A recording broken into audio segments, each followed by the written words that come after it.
தெனாலிராமன் கதைகள். யானையின் எடை. வெகு நாட்களாக வெளியூரில் இருந்த தெனாலிராமன் தலைநகர் ஹம்பிக்கு திரும்பினான். அவன் ஊருக்குள் நுழையும்போது மக்கள் ஆங்காங்கே கூடி பேசுவதை கண்டான். காரணம் தெரியாமல் திகைத்தபடியே தன் இல்லத்துக்குள் நுழைந்தான்.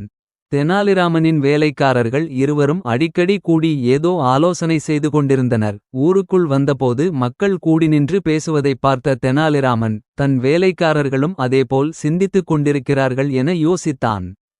காரணம் கண்டு பிடிக்க முடியாததால் தன் வேலைக்காரர்களுள் ஒருவனை அழைத்தான். டேய், உண்மையைச் சொல். என்ன காரணமாக கூடி பேசுகிறீர்கள்? ஏதேனும் திட்டம் தீட்டுகிறீர்களா என்று கேள்வி கேட்டான். வேலைக்காரன் பயந்து, ஐயா, சாமி, நாங்க நம்ம ஊருக்கு வந்திருக்கிற வடநாட்டு வியாபாரியைப் பற்றி பேசுறோம் என்றான். அவரை பற்றி என்ன பேச்சு என்று தெனாலிராமன் கேட்டான். அவரு ஒரு பொருள் வைத்திருக்கிறாராம்.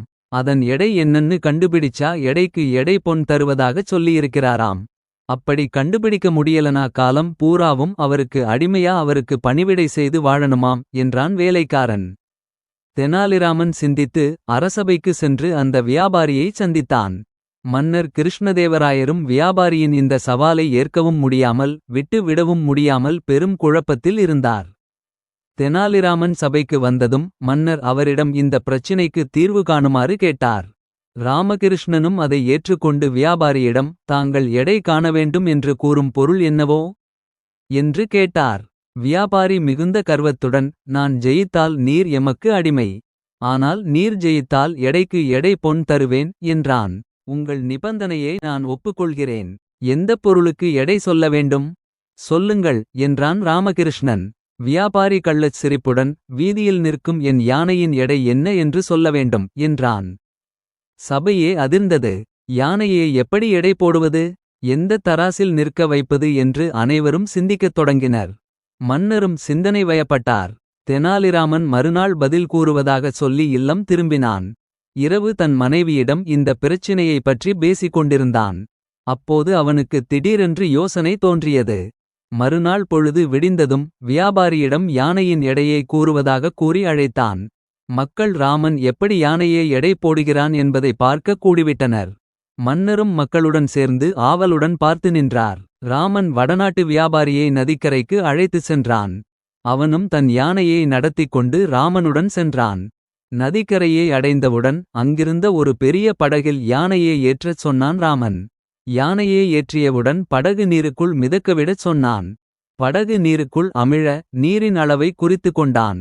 பின்னர் மரக்கட்டைகளை படகில் வைத்து நீருக்குள் விட்டான். படகு மீண்டும் அமிழ நீர் மேலே வந்து நிற்கும் அளவை குறித்து கொண்டான். அரசே, கட்டைகளை தனித்தனியே எடை போட்டு பார்க்கச் சொல்லுங்கள் என்றான் ராமன். மன்னர் கிருஷ்ணதேவராயர் மிகுந்த மகிழ்ச்சி அடைந்தார்.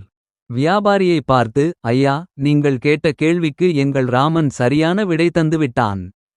அவனிடம் சொன்னது போல் பரிசை தருவதுதான் நியாயம் என்று கூறியவுடன் வியாபாரி தலை குனிந்து ஒப்புக்கொண்டான். ஆனால் இடைமறித்த ராமன், மகாராஜா, பொறுங்கள் என்றவன் வியாபாரியை பார்த்து கூறினான்.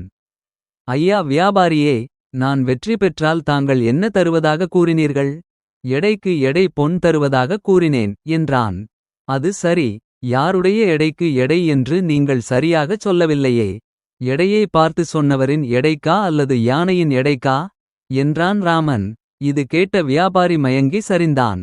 யானையின் எடைக்கு எடை பொன்னுக்கு அவன் எங்கே போவான்? எனவே அவனை சிறையில் அடைக்குமாறு மன்னர் கட்டளையிட்டார்.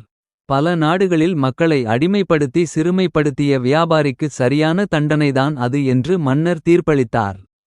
ராமனுக்கு பெரும் பொன்னை பரிசாக கொடுத்து வாழ்த்தினார். வல்லவனுக்கு வல்லவன் வையகத்தில் உண்டு என்பதை நிரூபித்த தெனாலிராமனை மக்கள் அனைவரும் பாராட்டி மகிழ்ந்தனர். யாரையும் துன்புறுத்தி மகிழ்தல் தவறு. வல்லவனுக்கு வல்லவன் இவ்வுலகில் உண்டு என்பதையும் புரிந்து கொண்டால் நலமடைவோம்.